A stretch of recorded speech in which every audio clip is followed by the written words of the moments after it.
You don't know the power of the dark side.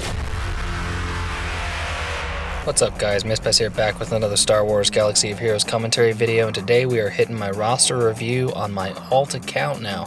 I'm switching over to my alt account because Jawas and Droids are still very popular for their synergy, and Jawas are getting much more popular with a new raid right around the corner. So to kick us off, we're starting with Chief Nebit.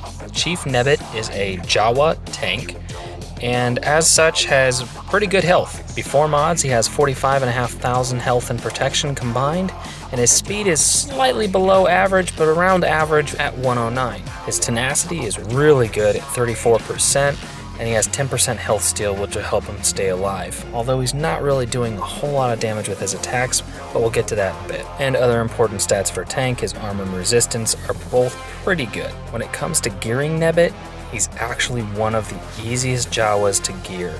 He didn't require a lot of stun cuffs, and he only required 2 pieces of raid gear. His basic attack is Sheltering Shot. It deals physical damage to a target enemy with a 70% chance to grant protection up equal to 20% of Nebit's max health for 2 turns to a random ally who is not stealth. Protection up is a buff, which means it can be dispelled, just so you know. His first special ability is called Distracting Negotiations. Nebit taunts for 2 turns and gains heal over time for 3 turns. Reduces the cooldowns of all Jawa and Droid allies by 1. This ability has a 3-turn cooldown, and it is important to note that the Omega upgrade to this ability does increase the taunt from 1 turn to 2 turns. His second special ability is called Desert Ambush. It deals physical damage to a target enemy and calls a random ally to assist, dealing 20% less damage. If the assisting ally is a Jawa or a Droid, it will call another random ally to assist.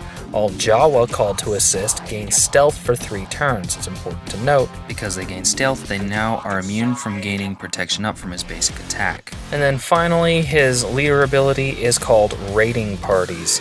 Jawa and Droid allies gain 30% critical chance and inflict critical chance down for 3 turns on a critical hit. If it's not already apparent from going over his abilities, Chief Nebit has very, very good Jawa and Droid synergy. Now to go over the question that almost everybody wants the answer to: how should I mod my Chief Nebit? Well, in my opinion, the best thing to do for him is to boost his health.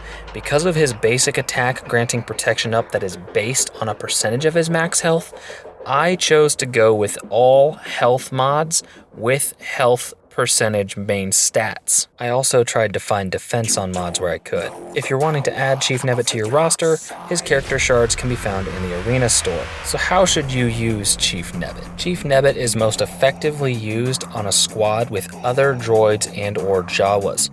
Personally, I farmed him as a replacement to the Royal Guard on my own arena squad. Appropriately, when under AI control, Chief Nebit uses his taunt first, which helps reduce the cooldown on all of the droids and Jawas that were on his squad, meaning that you're going to be able to use IG-88, HK-47's AoEs, and IG-86's assist attacks 1 turn sooner, which means that IG-86 could potentially get 2 assist attacks in a row.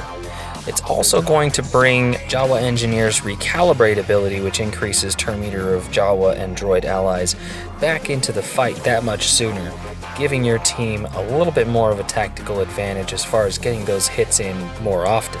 Putting him on a squad with droids and Jawas also guarantees that his assist ability is going to call 2 other teammates. Aside from the obvious benefit of having Chief Nebit on your squad in arenas, Chief Nebit is extremely useful in galactic wars, believe it or not. What makes Chief Nebit so great is that the protection granted from his protection up ability is actually saved at the end of the battle and can be used for the next battle. And while Chief Nebit's basic attack doesn't exactly hit super hard, his special ability, the assist attack, actually has fairly decent base damage.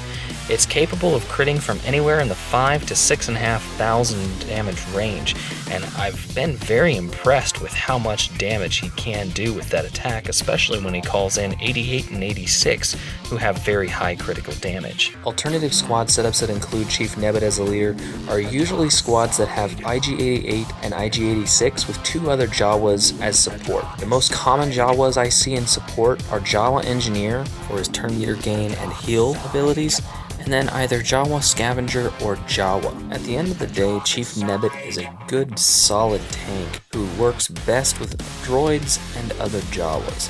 If you don't run a droid squad or aren't really focused on farming Jawas, farming Chief Nebit is really going to be a little bit of a waste for you. If you aren't heavily invested in droids, then farming Chief Nebit to 5 stars will be sufficient for you. You will need Chief Nebit at 5 stars so that you can complete the Crit Chance mod challenge battle. Hopefully this video has answered the question of whether Chief Nebit is a good fit for your squad, and whether you should use your resources to farm him. Obviously, you'll probably farm him to 5 stars regardless of your squad composition for arenas or galactic war, if for nothing else, at least so that you can get those crit damage mods. If you missed my last video, it was over Lando Calrissian, probably one of the most versatile and useful characters in the game as far as where you can use him, the fact that he's a scoundrel and a rebel. You can click on the annotation on the screen to be taken to that video.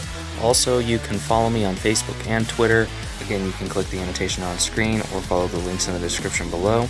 As always guys, thanks for watching. Go ahead and hit that like button, subscribe, and I'll catch y'all later.